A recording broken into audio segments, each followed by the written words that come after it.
Itu asyafaqah alal khalqi kullihim, punya empati, punya kasih sayang ke semua makhluk. Bahwa takdir kita ada perbedaan itu ya wajar, tapi bahwa definisi itu nyata. Tadi beliau menyebut termasuk satu saudara atau satu komunitas dengan makhluk-makhluk Allah yang lain. Pernah suatu saat Nabi memuji ada seorang nakal itu diterima tobatnya Allah karena di jalan ketemu anjing, kemudian ngasih minum anjing itu dan Allah mengampuni. Meskipun secara hukum usul fikih tidak bisa digeneralisir, misalnya kalau minumin anjing satu surga, kalau 100 tambah surga. Nanti lupa minumin manusia gara-gara kebanyakan minumin anjing gitu. Tapi apapun itu faktanya ada cerita di hadis seperti itu. Kemudian menyangkut komunitas internasional yang beberapa diantaranya tentu beda agama, beda keyakinan. Saya mau membacakan cerita di kitab Ar-Risalah Al-Qushairiyah. Jadi saya hanya membantu referensi-referensi yang diajarkan guru-guru kita. Ar-Risalah Al-Qushairiyah adalah kitab kesayangan Mbah Maimun karena dulu mbah beliau dapat ijazah dari Sayyid Umar Sato, kakaknya Sayyid Abi Bakar Sato yang punya kitab I'anatul Thalibin. Dan kitab itu dibawa ke Indonesia sampai ke saya sebagai murid beliau. Di antara yang disebut dalam Ar-Risalah Al-Qushairiyah ini Thariqatu Ahlil Ilm, kitab Ar-Risalah Al-Qushairiyah itu. Saya baca nasnya ya, atau ibaratnya atau teksnya. Sami'tu ba'dal ulama yaqulu istadhafa majusiyun Ibrahim al-Khalil alaihi salam faqala bisyarti antuslima. Famarral majusiyu fa'awhallahu ta'ala ilaihi mundu khamsina sanatan nut'imuhu ala kufri falau nawaltahu lukmatan min ghairi antutalibahu bitahyiri dini famado Ibrahim alaihissalam ala athari hatta adrakahu wa atadhara ilaihi fasalahu anisabab fadhakara lahu dhalik fa aslamal majusiyu. Jadi suatu saat Nabi Ibrahim itu kan terkenal Abu Duyuf, orang yang mesti menservis tamu-tamu itu. Kita tahu dulu itu tidak ada warung, tidak ada hotel, tidak ada, ya pokoknya tidak ada mall, sehingga kalau orang pergi itu kelaparan betul itu. Mbak orang kaya pun kelaparan karena melewati padang pasir itu. Kalau sekarang kan orang mau sowan kiai makan dulu, karena takutnya di rumah kiai kan makan sungkan, jadi makan dulu nanti di kiainya tinggal pura-pura makan. Kalau dulu memang makan nih tamu itu wajib betul, kalau tidak ya kelaparan betul tamu itu. Sehingga cerita suatu saat di antara tamu itu berakidah, berfaham majusi atau beragama majusi lah gampangannya itu. Terus Nabi Ibrahim nggak mau, saya mau ngasih makan syaratnya Anda harus Islam gitu. Akhirnya orang ini putus asa kemudian meninggalkan Nabi Ibrahim. Saat orang itu meninggalkan Nabi Ibrahim, Allah memberi wahyu ke Nabi Ibrahim. Orang itu umurnya 50 tahun dan dia hidup karena tak kasih makan. Terus kata Allah, mundu khamsina sanatan nut'imuhu ala kufri. Saya yang Tuhan saja ngasih makan dia 50 tahun tanpa syarat dia harus Islam. Kamu baru dimintai makan sehari mensyaratkan Islam. Walhasil terus Nabi Ibrahim ngejar orang majusi itu, terus monggo-monggo makan di rumah saya. Singkat cerita terus orang majusi itu tanya, kenapa Anda berubah pikiran? Terus Nabi Ibrahim cerita bahwa beliau ditegur Allah kemudian harus melakukan itu. Jadi cerita-cerita seperti itu banyak. Dulu kita dengar para kiai sering cerita ketika seorang Yahudi rumahnya diusir Amr bin As untuk pembangunan masjid. Ketika lapor ke Sayyidina Umar, masjid itu yang mengambil tanahnya orang Yahudi harus dikembalikan ke orang Yahudi. Dulu guru-guru kita juga sering cerita Sayyidina Ali itu pedangnya dicuri sama orang Yahudi. Ketika ketemu di pasar atau di jalan, kemudian Sayyidina Ali yakin itu pedangnya, dilaporkan ke Qadhi Syurah. Setelah itu Sayyidina Ali diminta, buktinya apa, saksinya siapa kalau itu pedang Anda? Saksinya Hasan dan Husain. Tapi kata hakim, Sayyid Hasan Husain itu keluarga Anda, tidak sah jadi saksi. Zaman itu Sayyidina Ali masih berargumentasi, waqad qala Rasulullah sallallahu alaihi wasallam Hasanun wa Husainun sayyida syababi ahlil jannah. Tapi kata Imam Surah, tetap standar saksi itu tidak boleh dari keluarga. Singkat cerita, qadhinya itu pakai standar hukum usul fikih, al-qaulu qaulu sahibil yad. Yang dibenarkan adalah yang sekarang megang barang itu. Ketika nggak ada saksi, al-musaddaq, yang dibenarkan al-qaulu qaulu sahibil yad, yang dibenarkan ya yang megang barang itu. Singkat cerita dimenangkan oleh orang Yahudi tadi.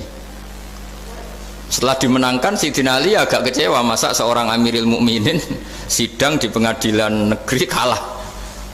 Tapi orang Yahudi tadi akhirnya insaf, sadar sampai masuk Islam, sampai beliau ngendikan bihada taqumus sama wal ard, karena ini langit dan bumi berdiri karena keadilan itu. Jadi ini cerita-cerita referensi yang bisa menolong teman-teman siapapun berkomunitas internasional. Karena pikiran saya sederhana ya, al ilmu yurisul ahwal, ilmu itu melahirkan sikap. Jadi kalau kita punya referensi yang cukup tentang toleransi, insya Allah kita hidup di mana saja punya toleransi, karena toleransi itu juga ajaran agama. Di antara yang diceritakan para guru-guru kita adalah ketika Nabi mau dibunuh oleh orang namanya Daksur atau Duksur, siapa nggak tahu KTP-nya saya. Kiai-kiai kalau baca Daksur. Ketika beliau sedang santai di satu tempat, tahu-tahu ada orang yang mengambil pedangnya kemudian bilang mayyamna'uka minni ya Muhammad, sekarang anda sama saya berdua, siapa yang bisa menghalangi kamu? Nabi dengan rileks menghentikan Allah. Kemudian si Daksur ini gemetar, pedang jatuh, kemudian diambil Nabi. Sekarang ya Daksur, mayyamna'uka minni, yang bisa menghalangi kamu siapa? Orang itu bilang la ahada, tidak siapapun. Nabi dengan gampangnya fa'afa anhu, Nabi memaafkan. Padahal ini jenis harbi, jenis orang yang jelas punya niat bunuh. Terus artinya kita-kita yang ngaji di pesantren, saya ngaji di Mbah Maimun, punya Bapak Kiai Nur Salim, semuanya ngajarkan bahwa di mana-mana perang kekerasan itu ya karena kita diperangin. Udina lilladzina yuqatalun, karena kita diperangi kita boleh perang. Qatilul ladzina yuqatilunakum. Jadi yang boleh kita perangi ya zaman kayak kita dulu dijajah Belanda, dijajah Jepang zaman itu. Ketika sudah tidak ada penjajahan, ya alasan itu sudah hilang karena mereka tidak merangi kita. Jadi apa ya, perang ya ada konteks rasionalitasnya, damai juga ada konteks rasionalitasnya. Tapi karena kita punya tradisi referensi, teman-teman yang di Jerman tak bantu, tadi ada kitab Arisal Al-Qushairiyah, terus ada beberapa cerita-cerita tadi kayak Daksur. Kalau ayatnya jelas ya, jelas qatilul ladzina yuqatilunakum wa in janahu lisalmi fajnah laha wa tawakkal 'ala Allah. Bahkan seperti yang diceritakan Profesor Quraisy tadi, yang sedang kita benci pun bisa saja suatu saat teman. Dalam surat Mumtahanah itu atau Mumtahinah ada ayat asawwau ayyaj'ala bainakum wa bainal ladzina ataitum minhum mawaddah. Bisa saja orang yang sekarang kamu benci suatu saat kamu cintai. Wallahu qadir, itu Allah Maha Kuasa. Dan tadi saya menambahkan yang dikatakan Profesor Quraisy tentang belajar. Dulu Nabi itu enggak puasa Asyura, tapi ketika datang ke Medina, orang-orang Yahudi itu puasa Asyura. Coba tanyakan ke mereka, kenapa puasa tanggal 10? Terus mereka menjawab, yaumun najjawahu fi Musa, itu hari yang Allah menyelamatkan Nabi Musa. Terus fa'amara bisyami, kemudian Nabi menyuruh sahabat puasa. Artinya dulu itu segampang itu hidup, itu sesuatu yang baik apa, ya sudah ditiru. Meskipun kita tahu Nabi itu tentu mustaqil bil istihad, Nabi itu orang yang mandiri, tapi memberi percontohan kita betapa gampangnya kita seperti itu. Dulu ada seorang Yahudiyah meminta sama Sayyidah Aisyah dan dikasih. Ketika dikasih, dia mendoakan semoga kamu Aisyah selamat dari siksa kubur. Zaman itu Sayyidah Aisyah itu belum tahu tentang siksa kubur, sehingga beliau engkar, nggak percaya. Tapi setelah Rasulullah datang dan diceritanin Nabi, oh iya siksa kubur itu ada. Dan semenjak itu Nabi selalu isti'adah, minta perlindungan dari siksa kubur. Jadi dulu di komunitas-komunitas beda agama sesuatu yang benar ya dibenarkan. Makanya kaidah umum dalam interaksi antar agama itu la tusaddiquhum wa la tukadzibuhum, ya kamu jangan bilang iya, jangan-jangan enggak, ya jangan bilang tidak, jangan-jangan iya. Jadi aturan ilmunya jelas la tusaddiquhum wa la tukadzibuhum. Ya artinya sesuai referensi ilmu lah, kira-kira begitu. Terus yang terakhir, ini saya mohon maaf sama komunitas di Jerman karena saya ini pura-puranya aja sibuk, karena saya kira ini seberapa jam lagi saya ngajar ini. Nanti kalau saya tidak ngajar di sini yang ngundang agak-agak dosa, jadi supaya sama-sama tidak dosa ini saya ya nuruti jenengan. Tapi ya karena saya ngajar ini juga yang datang orang macam-macam, ada yang Kalimantan, Sumatera mau ngaji di sini. Ini seberapa jam lagi saya ngaji Sahih Muslim. Yang terakhir ini di halaman Kitabu Adabil Ulfa wal Ukhuwah halaman 285 dalam Ihya juz 2. Jadi kitab saya juz 2, mungkin kalau beda cetakan yang jelas ikut Kitabu Adabil Ulfa wal Ukhuwah. Di sini diterangkan oleh Imam Ghazali dengan beberapa riwayat yang disebut al-jiranu salasatun, bertetangga itu ada 3. Jarun lahu hakun wahid, ada tetangga yang punya hanya 1 hak. Wa jarun lahu haqqani wa jarun lahu salah satu hukukin. Terus beliau cerita yang punya 3 hak itu ya tetangga, ya seagama, ya masih ada hubungan kerabat. Yang punya 2 hak ya tetangga, ya seagama. Terus wa amal ladzi lahu hakun wahid fal jarul musyrik. Yang punya hak 1 itu tetangga yang beda agama. Jadi intinya tetap dikasih hak meskipun beda agama.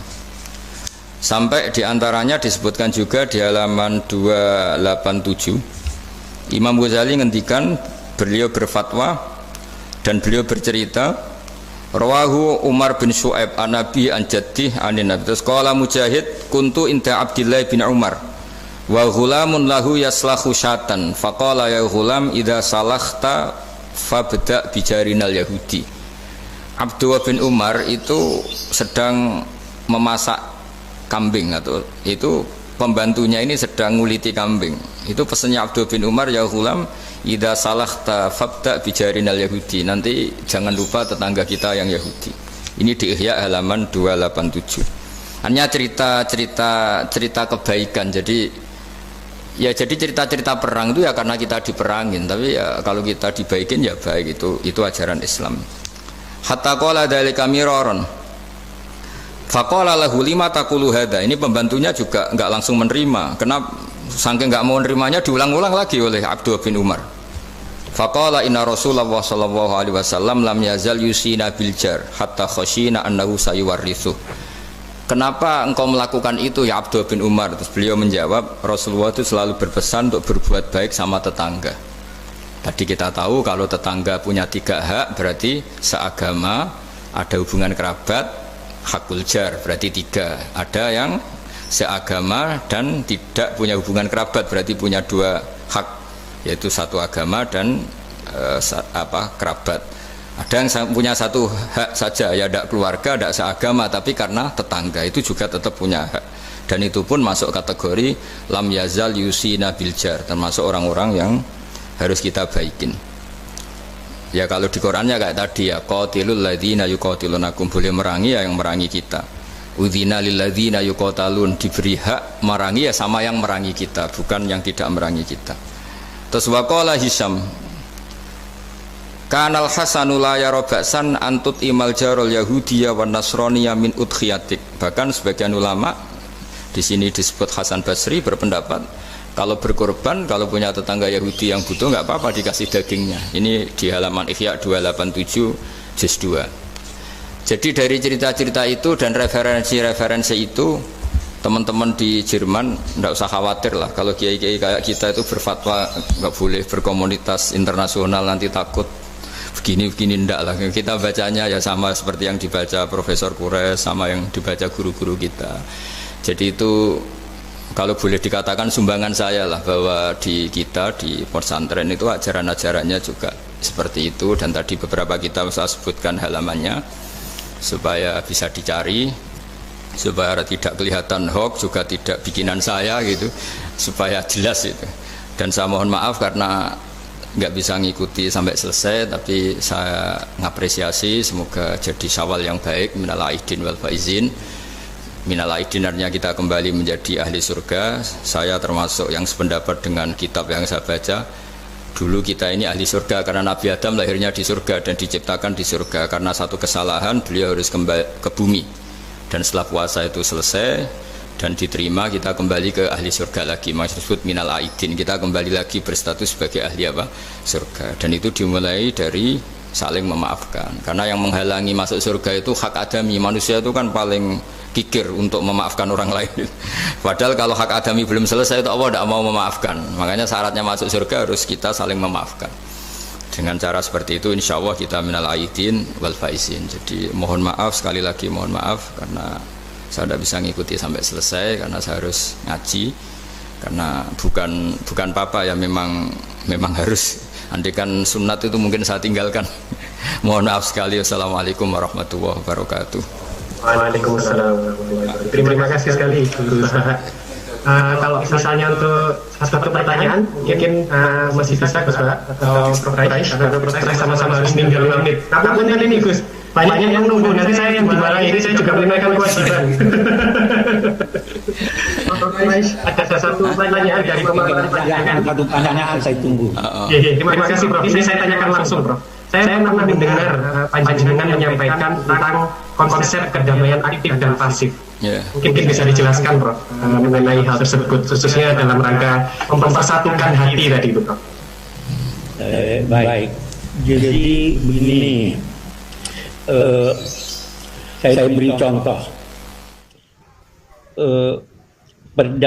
Damai pasif itu Anda tidak ganggu orang. Damai aktif itu Anda memberikan sesuatu yang positif pada orang. Kalau kita berada di bus, duduk tanpa menyapa yang di samping kita, tanpa mengganggunya, kita duduk dengan baik sambil membaca atau merenung, itu terjadi kedamaian, tapi itu damai pasif. Ada yang aktif adalah Anda memberi dia, ini koran Mas mau baca, ini permen Mas, ajak dia ngobrol dan sebagainya, itu damai aktif. Nah, di Al-Qur'an itu dua-duanya ada itu. Ya, idza khatabahumul jahiluna qalu salama. Kalau mereka itu disapa oleh orang-orang jahil, mereka tinggalkan. Salama, saya berikan kedamaian, damaian pasif. Nah, ya karena itu pesannya, kalau tidak bisa memberi, jangan ambil haknya orang. Kalau tidak bisa memuji, jangan cela dia. Kalau tidak bisa membantu, jangan jerumuskan dia. Itu damai pasif dan aktif. Terima kasih. Terima kasih Prof. Quraish Shihab. Sejatinya kami ingin memohon doa juga, tetapi insya Allah sedikit insya Allah lain kali kita. Ya, Prof. Quraish Shihab. Terima kasih sekali. Selalu, Prof. Terima kasih. Assalamualaikum. Terima kasih. Assalamualaikum. Sekarang kita lompat kembali ke Gus Baha. Moga-moga beliau masih berkenan menjawab pertanyaan saya. Ngapunten Gus, satu saja Gus. Panjenengan pernah menyampaikan apabila kebodohan itu merusak, tetapi sok pintar itu jauh lebih merusak. Nah, ini mungkin panjenengan berkenan menyampaikan soal itu. Tentu ada bodoh yang benar-benar nggak ditoleransi Allah Ta'ala, yaitu bodoh tentang Tuhan ya. Kita dikasih nikmat Allah, dikasih bumi untuk dipakai tanpa bayar, dikasih oksigen. Kemudian kita bodoh, nggak tahu yang memberi siapa, itu kan bodoh betul. Tapi lebih merusak lagi ketika nggak ngerti, mengklaim dirinya sebagai ngerti, karena itu artinya kan sesuatu yang harusnya larangan dimengerti, gara-gara kamu bilang itu ilmu, itu terus diilmukan, jadi sesuatu yang salah tapi diilmukan, itu lebih ngeri karena menyesatkan.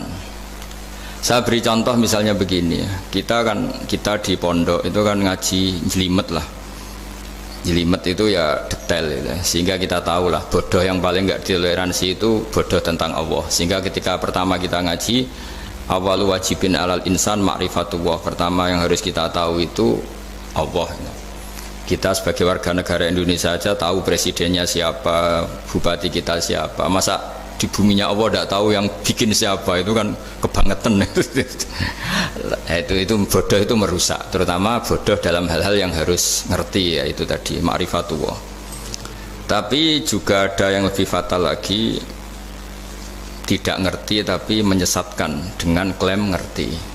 Itu yang umat Islam zaman Imam Ghazali itu selalu mengingatkan bahayanya filsafat yang menyesatkan. Misalnya teori tentang Tuhan, Tuhan itu logos terus begini, itu jeluwimet sampai yang dengarkan aja nggak paham, yang ngomong juga masih nggak paham, apalagi yang mendengarkan. Tapi itu kan mengkaburkan teori Tuhan yang sejelimet itu. Padahal Tuhan bisa ditemukan dengan cara yang mudah. Tuhan itu siapa? Yang pokoknya yang menciptakan langit bumi itu namanya Tuhan. Tuhan itu siapa? Yang wujudnya paling awal itu namanya Tuhan. Tapi gara-gara diberi penjelasan seakan-akan jelimet ilmiah, padahal itu nggak bener, itu hanya nggak bener. Lah itu lebih ngeri lagi karena orang akan bertuhan dengan cara yang salah. Ya kira-kira gitulah contoh ekstrimnya. Terus saya Kasih sekali Gus. gimana? Iya, Terus iya. saya nambahi Tonton tadi. pun, tonton pun. Udah cukup ya? Akhir penutup permintaan dari kawan-kawan untuk berdoa, Gus. Oh iya. Iya. Untuk kami-kami yang di sini. Ya. Karena Profesor Siap tadi juga sudah melimpahkan panjenengan. Oh ya. Terus saya menambahkan sedikit tentang yang didawuhkan Pak Kures tadi. Memang di terakhir dawuhnya Nabi, kamu harus berbuat baik. Kalau nggak bisa ya Rasulullah, mendukung yang baik. Kalau nggak bisa ya Rasulullah, Nabi terakhir ngendikan takufu syarroka anin nas fa innahu sadaqatun minka ala nafsik. Potensi kejahatan kamu jangan menimpa orang lain, itu ya bagian dari sedekah kamu. Jadi takufu syarroka anin nas fa innahu sadaqatun minka ala nafsik. Jadi misalnya bawaan kita baru nggak mood, bawaan kita baru ingin emosi, ya sebaiknya jangan ketemu orang, nanti bawaannya cemberut. Tapi kalau bawaan kita sedang baik, ya sudah nggak apa-apa ketemu orang itu. Jadi ya, diukur-ukur sendiri lah gitu. Makanya kalau sedang jatuh tempo kredit, banyak utang, nggak usah keluar, nanti bawaannya ketemu orang marah ya kira-kira gitu. Ya dihitung-hitung sendiri. Al-Fatihah. A'udzubillahi minasyaitonirrajim. Bismillahirrahmanirrahim. Alhamdulillahirabbil alamin arrahmanir rahim maliki yaumiddin. Na'budu wa nasta'inu ihdinas siratal mustaqim. Siratal ladzina an'amta 'alaihim ghairil maghdubi 'alaihim waladdallin. Bismillahirrahmanirrahim. Nahmaduka ya Ghafur ya Syakur ya Wadud. Allahumma shalli wa sallim wa barik ala sayyidina Maulana Muhammadin wa ala alihi wa barik wasallam asma'in.